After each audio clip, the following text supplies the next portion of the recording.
board-along septic systems here. And today we're installing another 500 gallon per day. It's a repo or a used mobile home.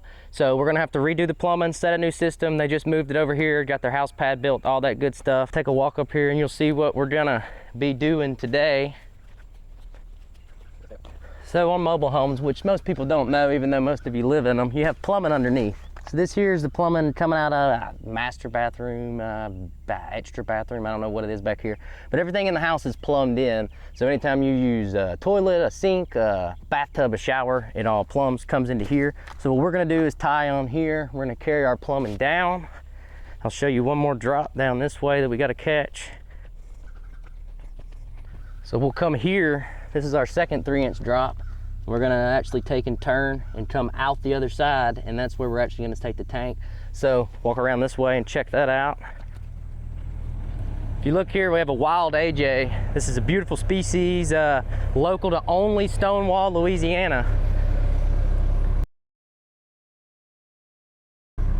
So what we're doing here, we're digging our ditch from the house. We're gonna dig our ditch, shoot it, grade it, level it, lay our pipe, tie in all our plumbing, set our tank, and then we'll run the sprinkler lines out the back with 3 sprinkler heads. If you look here, he's putting together the sprinkler pump.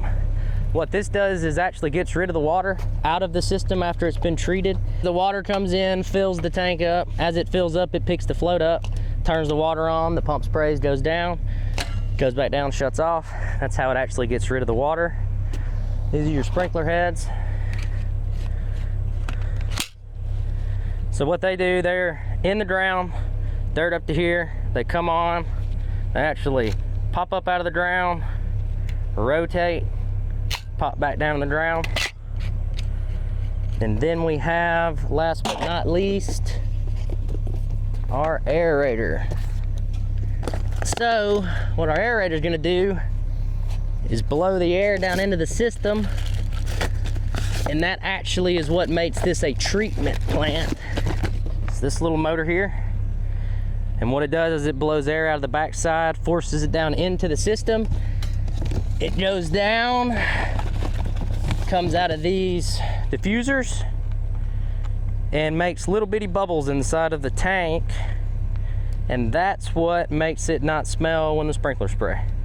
So people always want to know, what's the difference in a septic and a treatment plant? This and that right there is what makes all the difference in treatment and septic. We're gonna start this hole, get this ditch going, see how it goes. Just make it fall and make it look good. Yeah, and if you ain't gotta shoot it, it just looks all right.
right, so we got everything tied in. We set the tank, ran the plumbing, ran the water line, and ran the electric. We started here, did our first hookup, brought our plumbing all the way down. On the way down, we caught this drop out of the house. We had to use a special fitting for that because the mobile home people had actually cut it off the wrong way. So that was fun to do. And then we had one more drop here that we caught. And I believe this is just gonna be a sink or a kitchen or something like that. So we caught it here, tied it in. We have our main line coming from the house. We set our tank over here. What you'll notice is it's a little bit above grade. That's just because it's gonna settle after rain and stuff like that happens. So you typically, you don't wanna grade it down, I guess you could say, to grade. We try to set it a little above grade so that it'll settle and it'll look a little bit nicer out here and they won't have to do as much dirt work. We came out of the side, took them to the back, and we set 1, 2, 3 sprinklers across the back. Those will be for the discharging, spraying the water that gets treated and everything like that. We have a pre-treatment access on this tank. We have an aeration access on this tank and a pump tank access on this tank, and that's where our aerator is sitting. If you look here, this is where the aerator ends up after it's all said and done. This is the little motor that sits here and it blows air down into the plant to help it treat. So when you hear treatment plant, that's what makes it a treatment plant. So pretty much we do these regularly. This is a 500 gallon per day. This is going to be about your most standard size, especially on a mobile home. The only time they really go up is when you get into 5 bedrooms or so and they get a little more interesting. So yeah, this is the 500 per day, installed with 3 drops in a water line on a mobile home, and it is clicking over to 12 now and we're done. So we're getting in the truck and headed back to the shop and see if we can't go get another one.